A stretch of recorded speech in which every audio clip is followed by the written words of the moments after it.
Now they can't just throw him out, can't do anything. He's got squatters in there. She's got squatters in there. They're not paying any rent. They tell them they're not going to pay any rent. And they know that the only remedy the landlord has is to evict them. You're listening to 5 Hour Real Estate Week, where you'll learn to consistently buy real estate in only 5 hours a week. So if you're ready to invest in real estate, achieve financial freedom, and own the lifestyle you deserve, even with your job, this is the show for you. Now, here's your host, Mike Butler.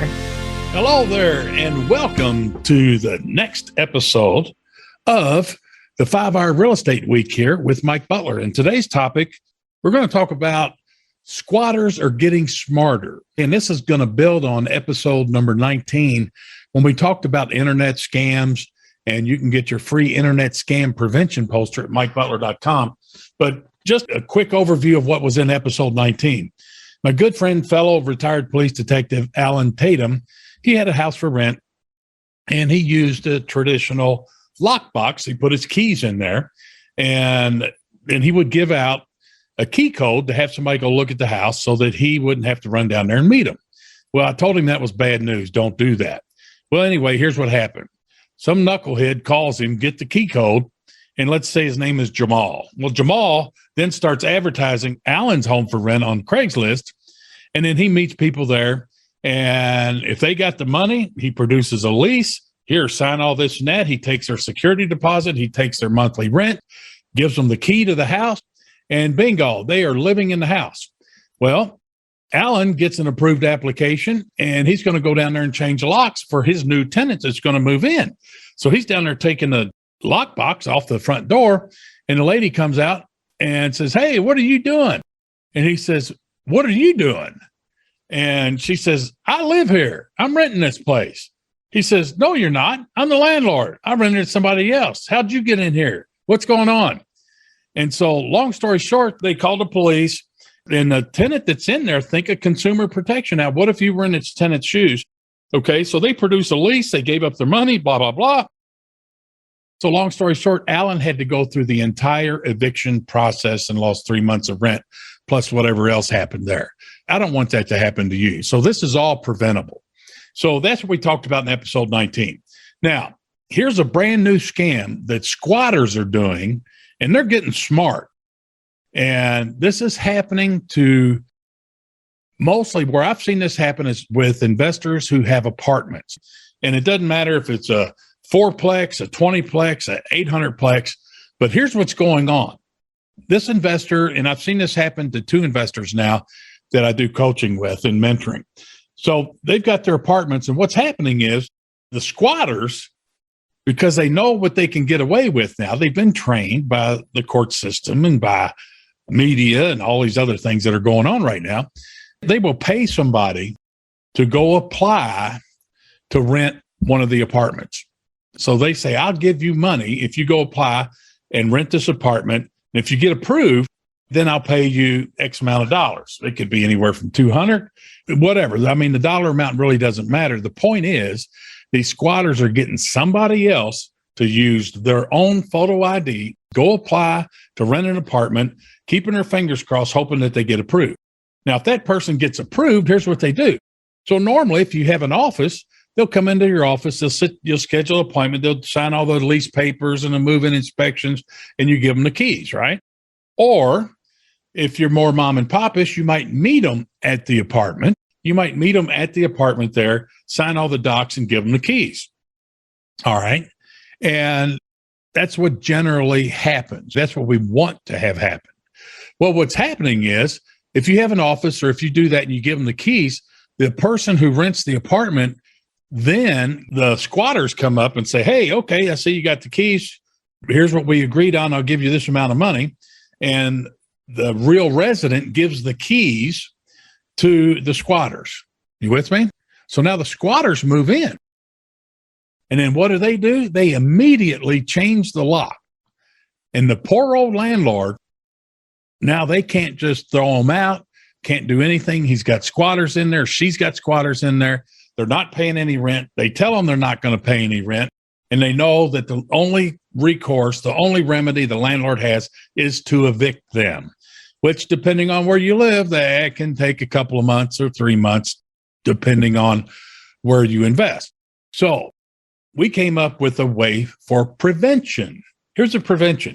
Here's how you can prevent this from happening to you.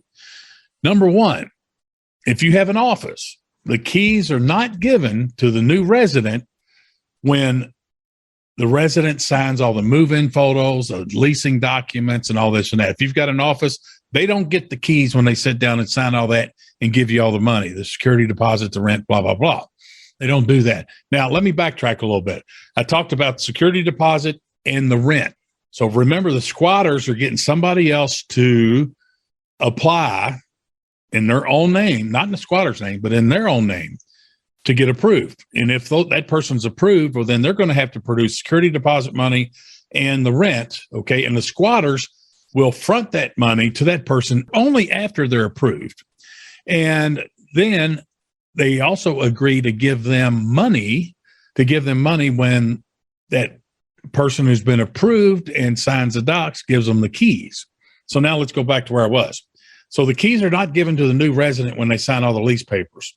They're told to go see the resident manager, or sometimes you might have a handyman that works at the apartments or does your work orders, repairs, what have you. Have your handyman person or your resident manager meet the person that's supposed to move in, and they have to produce, the resident manager verifies the photo ID of the legal tenant who is supposed to be moving in. And then we'll give 2 keys to that legal tenant that's supposed to move in. Now, here's what has happened in the past. So they give them keys at the office in our situation and these other investor situation. They get keys at the office. They go meet the squatters and give the keys to them. And then the squatter moves in. Okay. So now if the squatter is approached, sorry about that. If the squatter is approached by the resident manager or the handyman or your maintenance guy, whatever, at the apartments, if the squatter's approached, they say, oh, I'm helping my aunt, or I'm helping my uncle move in, or I'm helping my brother. And they'll know who's supposed to be living there because they put them up to renting the place, you see? So you got to be real careful there. And so your resident manager on site verifies photo ID, got to be the legal tenant only, and gives them 2 keys. Now, they can still have these other people help them move in. That's okay. You got to watch them like a hawk. And here's what happens. So the squatters will move in, and then the squatters immediately remove the locks and put their own locks up there. So the landlord doesn't have key to the locks for that apartment. Okay. So here's prevention on that. Go to landlordlocks.com. You've heard of me talk about this before, and go to the accessories page. I'm going from memory here. Go to the accessory page, and what you're going to look for is something called TRAP, T-R-A-P, Thomas, Robert, Adam, Paul, trap screws. And what it is, it's a very, very fancy version of the old tamper-proof screws that, like you used to see in bathroom stalls if you were the guys. I asked a couple of ladies about it. They said, no, they've never seen them. So get the Landlord Locks deadbolt, single throw deadbolt. You install that and use the trap screws, then they can't take the lock off. And so when we have implemented this and watched them move in, this has saved us. We already know with these 2 investors that did have problems with their apartments, because once the cat gets out of the bag, they start doing it over and over. And so this has saved them 4 times that we know of by implementing this prevention program. And it's pretty simple. The last thing you want to do is get some squatters in there, and this is how you can prevent this from happening. And watch who goes in there. Pay attention. I mean, now I don't want to say that you're going to have a resident manager or somebody sit there and babysit and watch them move in all day long and stuff. But the sooner you need to stay on top of that and make sure that the resident, the legal tenant, are they showing up? Are they moving in? Do you see them around there? Ask for valid photo ID. So that's the biggest step that we've learned. I hope I discover some more ways to prevent this, but squatters are a problem. And this is a good step in the right direction, especially on the apartments, to prevent some folks from moving in like that. Now, episode 19 talks about Alan Tatum's story with a single family house.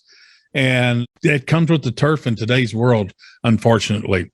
So with that, guys, signing off on this one here. I want to see you on the next one. Adios. Have a good day. Get out there and make some offers, and I'll see you on the next one. Bye-bye. Glad you joined us for another episode of 5 Hour Real Estate Week. The best thing you can do now is put this information to action. To help you get started, Mike created a free resource for you called How to Buy 50 Houses a Year, Even with Your Job. Download it now by going to mikebutler.com/50 houses.